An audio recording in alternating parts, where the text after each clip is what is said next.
네, 지역의 이슈를 속 시원히 풀어보는 헬로 이슈 토크입니다. 새해를 맞아 인천시 의회 상임위별 현안들 짚어보고 있는데요. 오늘 이 시간에는 산업경제위원회의 주요 현안 짚어봅니다. 함께할 두 분 모셨습니다. 김종득 의원과 김병기 의원 자리했습니다. 안녕하십니까? 안녕하십니까. 네, 이 시간을 통해 이제 상임위별 의원분들 만나고 있는데요. 가장 먼저 드리는 질문이 있습니다. 이제 의원으로서 지난 1년 6개월 동안 이제 의정 활동을 하셨는데요. 어떻게 의정 활동 자평을 하시는지 좀 궁금합니다. 먼저 김종득 의원님의 자평 한 말씀 듣고 싶어요. 네, 안녕하십니까. 인천광역시 300만 시민 여러분, 그리고 사랑하는 계양구민 여러분, 계양구 제2선구구 작전 1동, 작전 2동 지역구를 둔 김종득 시의원입니다. 올해는 하얀 지태해로서 쥐는 먹는 복을 가져다 준다고 합니다. 현재 어려운 경제 여건이지만은 2020년 경자년 염원하고 있는 일들이 이루어지시기를 기원 드리겠습니다. 저는 상임위 활동에서 제가 자신 있게 잘했다고 할 수 있는 일은 예산 결산 특별위원으로서 역할이 아니었는가 이렇게 생각합니다. 네, 알겠습니다. 예결위원으로서의 활동, 상을 말씀을 주셨고요. 알겠습니다. 김병기 의원께서도 지난 의정 활동 자평을 해주신다면 어떨까요? 네, 안녕하십니까. 부평 제4선거구 김병기 시의원입니다. 시민과 소통하고 새롭게 변화하는 열린 의회를 목표로 개원한 제8대 의원 생활이 벌써 1년 6개월이 지났습니다. 지역의 심부름꾼으로서 시민과 소통하고 지역의 민원을 해결하고자 발로 뛰는 의정활동을 펼쳤다고 생각합니다. 특히 부평을 문화 및 패션의 도시로 만들고자 부평구청과 손을 맞잡고 여러 가지 방안을 강구 중에 있습니다. 시민 여러분께서도 앞으로 많이 지켜봐 주시고 깊은 관심을 가져주시길 바랍니다. 감사합니다. 네, 이제 부평 지역의 이제 골목 상권 활성화를 위해서 힘써주셨던 부분들, 또 주요 성과로 말씀 주셨습니다. 알겠습니다. 이제 본격적으로 이야기 이어가 보도록 하겠습니다. 지난 한 해 인천시 의회 산업경제위원회 관련해서 정말 많은 일들이 있었죠. 가장 먼저 떠오르는 것은 바로 이제 그 붉은 수돗물 사태인데요. 재발 방지를 위해 최선을 다하겠다고 집행부가 약속을 했습니다. 그리고 다양한 정책들, 계획들 내놓고 있는데 무엇보다 조직의 전반적인 그 재정비가 되어야 한다라는 목소리가 높았습니다. 먼저 김병기 의원님, 상수도 사업본부 전문성 확보책 어떻게 지금 마련되고 있습니까?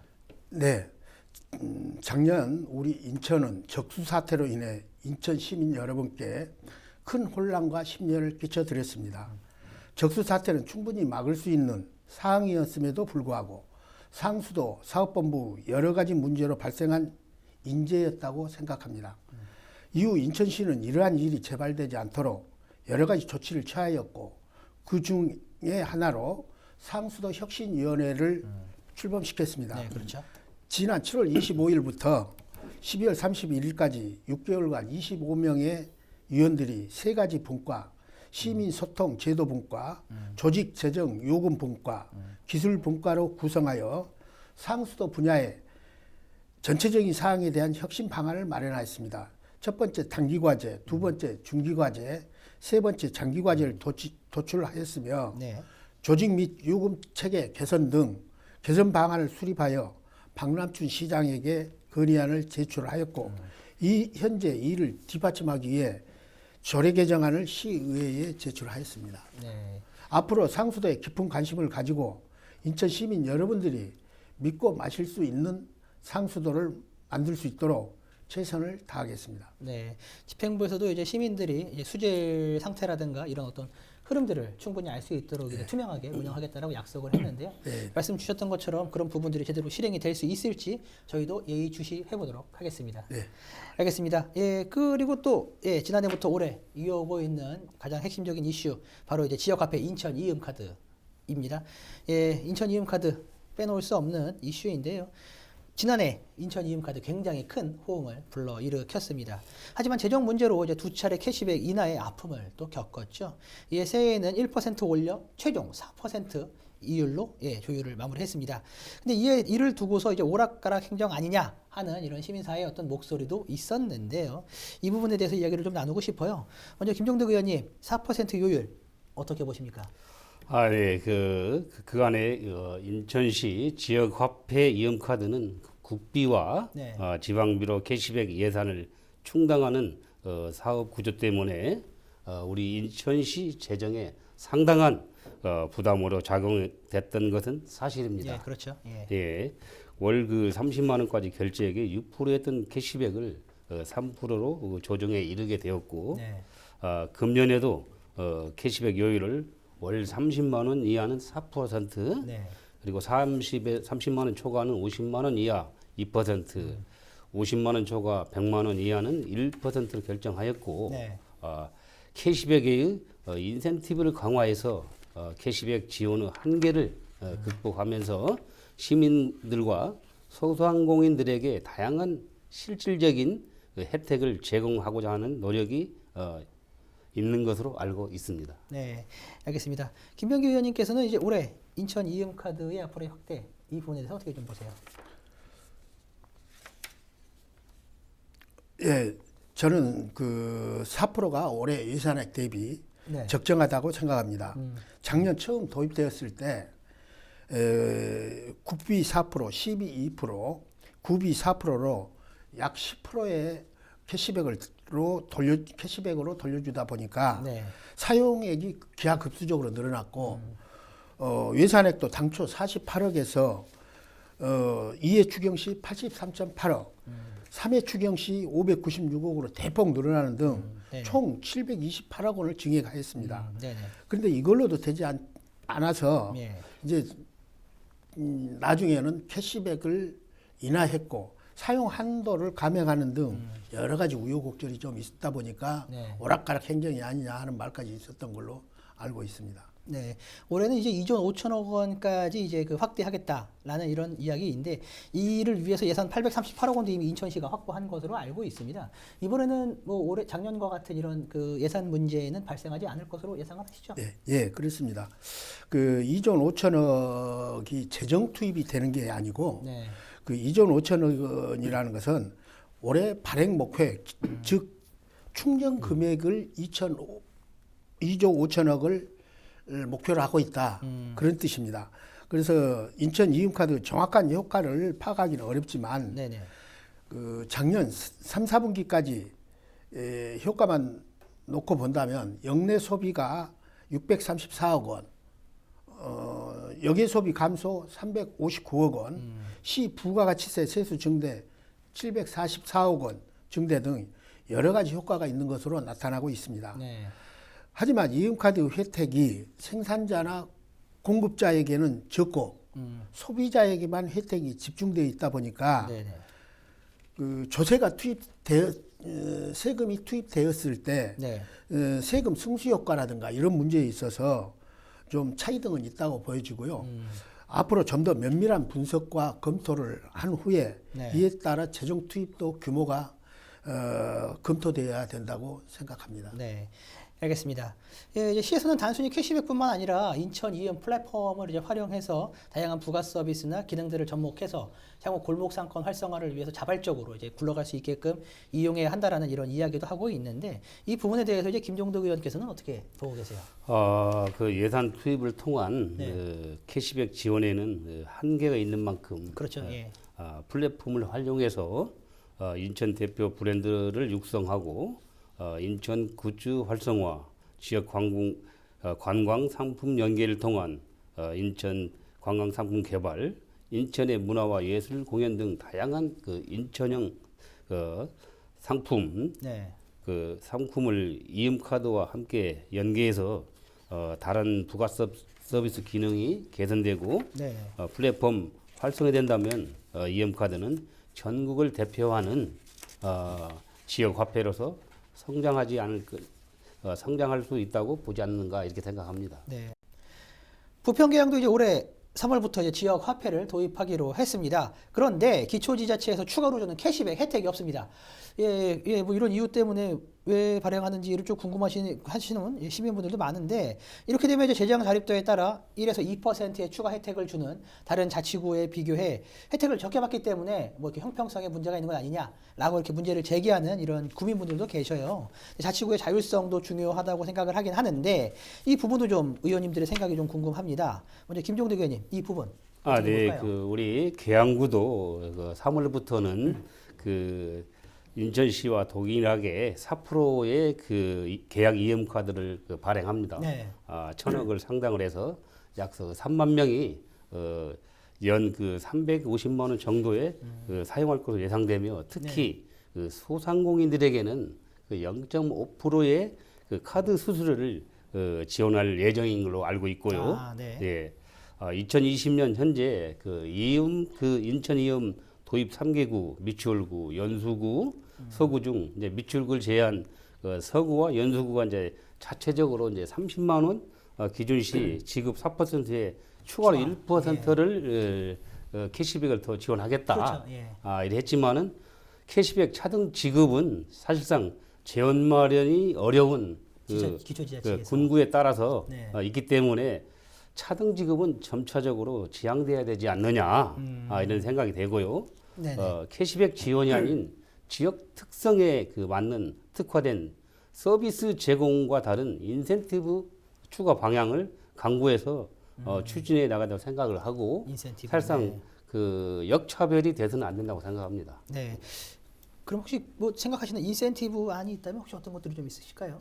이제 바로 그 이제 인센티브 추가 방안을 강구하는 것은 네네. 그 특화된 서비스 제공과 다른 인센티브를 추가 방안을 강구해야 된다고 생각합니다. 앞으로 강구를 해야 될 네. 부분이다. 알겠습니다. 김병기 의원님께서는 이 부분 캐시백 혜택이 없는 부분에 대해서는 어떻게 보고 계세요? 네, 저희 부평구도 그 구에서 별도의 추가로 캐시백 지원을 하지 않고 있습니다. 네네. 구민들께서는 이제 다른 구와 비교시 상대적인 박탈감을 느끼실 수 있겠으나 네네. 원도심 기초자치단체의 재정 자립도 등을 감안했을 때 어쩔 수 없다고 생각합니다. 그래서 네. 이러한 문제들을 캐시백 지원이 아닌 네. 별도의 소상공인 지원책이라든가 구민들에게 지원할 수 있는 방안을 네네. 좀 더 확대했으면 하는 그런 바람입니다. 네. 그러면 뭐 말 그대로 말씀하셨던 것처럼 소상공인 입장에서 놓고 본다라고 이제 지역화폐 발행을 이런 이유를 좀 설명을 주시는 것 같은데 그럼 부평구에서 발행하는 이제 지역화폐 같은 경우에는 그럼 지역 소상공인들을 위한 인센티브가 인천 이음에 플러스해서 더 들어가는 부분들이 좀 있나요? 그런 건 없습니다. 없나요? 예. 네. 이제 그 부시에서 지원하는 것과 똑같은 네. 그런 추가 혜택이라든가 그런 부분은 시하고 똑같다고 보면 됩니다. 알겠습니다. 이 부분에 대해서는 나중에 다시 한 번 더 이야기를 한번 나눠보도록 하겠습니다. 알겠습니다. 예, 다음 이슈를 좀 넘어가 보겠습니다. 이제 계양 신도시 내 소각장 건립 논란을 한번 짚어보겠습니다. 계양의 가장 큰 이슈죠. 계양 신도시 내의 이제 소각장 문제인데요. 아마 올해 해결해야 할 지역 현안 중 가장 큰 현안이 아닐까 싶습니다. 주민들은 반대하고 있지만, 예, 그 도시가 들어섬에 따라서 불가피하다, 들어서는 것은 불가피하다라는 이런 입장들도 있거든요. 어떤 형태로 소각장에 들어서는 걸 막기에는 이제 불가피하다라는 이런 지적인데, 김정도 의원님께서는 이제 이 부분에 대해서 어떻게 보십니까? 네, 가장 민감한 시기면서도 그 계양 테크노밸리 그 공동주택지구 개발 계획은 현재 사업 시행자인 그 한국토지주택공사와 협의하고 있는 것으로 알고 있으며 네. 사실상 여러 관련된 법규들에 따라서 진행할 것이고 시민들의 의견이 반영될 수 있도록 노력을 해야 된다고 생각하고요. 이와 더불어 인천시는 그 작년 12월부터 올해 12월까지 그 폐기물 발생량 분석과 적정 처리 방안 검토 타당성 및 기본계획 수립 용역을 진행하고 있는 것으로 알고 있습니다. 이를 통해서 기존 노후 소각 시설의 내구 연한을 초과한 발생량이 증가하고 있는 생활 폐기물에 대한 그 안정적인 처리 대책을 강구할 것으로 생각을 합니다. 네, 알겠습니다. 예, 그 이제 계양구 폐기물 쓰레기량으로 이제 봐서는 인근 부천의 자원순환센터를 활용해도 충분하기 때문에 소각장을 세우는 것은 뭐 안 된다 이런 입장들도 있으세요. 뿐만 아니라 고도 제한 때문에 건립을 할 수 없는 곳이다라는 이런 주장도 있거든요. 이 부분 어떻게 보세요? 네, 계양 그 신도시 발생 폐기물 처리에 대한 부천 자원순환센터 활용이라든지 네. 고도 제한으로 인한 건립지에 대한 사항은 신도시 내 폐기물 예상 발생량과 소각장 건립 위치 등에 대한 결정된 것이 사실상 지금 시점에서는 없고 그렇죠, 없죠. 어떠한 말씀드리기가 쉽지 않습니다. 네. 다만 사업 시행자인 그 한국토지주택공사가 환경영향평가 초안을 작성해서 우리 시에 환경영향평가 협의를 해오면은 그 구체적인 검토할 예정이고 공사가 환경영향평가서 초안을 작성하는 과정에서 시민들의 의견을 적극적으로 반영할 것을 다시 한번 노력하겠습니다. 네. 예, 이번 어떻게 보면 추가 질문 드리고 싶은데요. 시민들하고도 이제 많은 이 부분에 두고서 이제 이야기도 많이 나누실 것 같아요. 네. 나누시면은 주로 어떤 이야기들을 논하시면서 주로 어떤 입장을 좀 설명을 주세요. 과연 그 우리 지역에 그 소각장이 들어서는 안 된다. 그게 뭐 일반적인 그 적이지만은 사실상 그 환경법에 따라서 30만 평 이상의 그런 그 소각장 문제는 어떤 뭐 결정된 사실이 아무것도 없습니다. 네. 네. 그럼 이제 그 부분에 대해서 주민들이 좀 우려하는 부분들에 있어서는 너무 좀 과한 우려다. 네, 그렇게 이야기를 생각합니다. 많이 하신다는 네. 거죠. 알겠습니다. 예, 마지막 질문들을 좀 드려야 될 것 같아요. 올해 언급한 문제들을 이제 원만히 해결하는 게 우선 과제일 것 같은데요. 시의원으로서 이제 이 외에도 해야 할 많은 일들이 있으실 겁니다. 마지막으로 두 분께서 올 한 해 가장 주력할 의정 활동 계획이 있다면 무엇인지 좀 여쭙겠습니다. 먼저 김병기 의원님께 좀 여쭙겠습니다. 어떻습니까? 네, 저는 올 한 해 부평이 가지고 있는 다양한 현안 문제들을 해결하고자 거기에 적극 대처하고 거기에 맞게 의정 활동을 펼치겠습니다. 부평은 아시다시피 아시아 최대 규모 지하도 상가와 인천을 대표하는 전통시장인 부평시장이 있습니다. 부평에서 장사하고 계시는 우리 소상공인들을 위해 자금이 부족하신 분들은 신용보증재단에서 보증하는 보증 한도를 확대한다든가 전통시장을 살리기 위해서 예산 지원 등 여러 가지 다양한 지원책을 강구토록 하겠습니다. 또한 미군 부대 이전 등 군부대 재배치 관련해서 우리 부평 지역에 산재하고 있는 군부대 이전 부지를 시민들의 쉼터나 힐링 공간으로 만들어갈 수 있도록 우리 지역의 국회의원님들하고 홍영표 국회의원님하고도 적극 상의를 해서 그러한 부분들을 시민들한테 많은 좀 더 녹지 공간이 제공될 수 있도록 그렇게 노력하겠습니다. 네. 예. 알겠습니다. 예, 이제 김종대 의원님 가장 주력할 의정 활동 계획 설명 부탁드릴게요. 네. 상수도 문제와 하수도 분야에 주력을 하겠습니다. 지난해 그 적수 사태로 인해 시에서 나름대로 대처를 잘해서 극복을 하지 않았나 이렇게 생각합니다. 네. 이젠 그 사후 관리 그 차원에서 올해가 중요하다고 생각합니다. 인력 전문화하고 그 스마트 관망 관리 인프라 구축과 고도 정수 처리 시설 공사 등을 통하여 시민들이 안전한 수돗물을 이용할 수 있도록 하고요. 시민들이 그 사용한 물을 잘 관리하여 바다로 보내는 하수도 문제가 남는 문제가 되겠죠. 그래서 일반 가정보다는 그 사업장에서 발생하는 오폐수가 문제가 될 것이고, 네. 또한 공공 폐수 처리 시설 그 적절한 운영과 사업 그 지도 감독을 철저히 할 것이고, 또한 그 우리 그 지역구인 그 인천의 그 진산 그 계양산 아래 네. 지역구전 의원으로서 올해 열리게 되는 그 전국 대규모로 계양산 국악제, 네. 예, 계양산 국악제 그 계양산에는 1년에 한 500만 명 이상이 계양산을 드나듭니다. 그리고 또한 계양산기 양궁 대회가 있습니다. 이 대회가 잘 치러질 수 있도록 지역 잘 챙기겠습니다. 네. 네. 알겠습니다. 시간 관계상 두 분과 이야기는 여기까지 나누도록 하겠습니다. 오늘 말씀 감사합니다. 감사합니다. 네, 헬로 이슈토크 오늘은 여기까지입니다. 시청해주신 여러분 고맙습니다.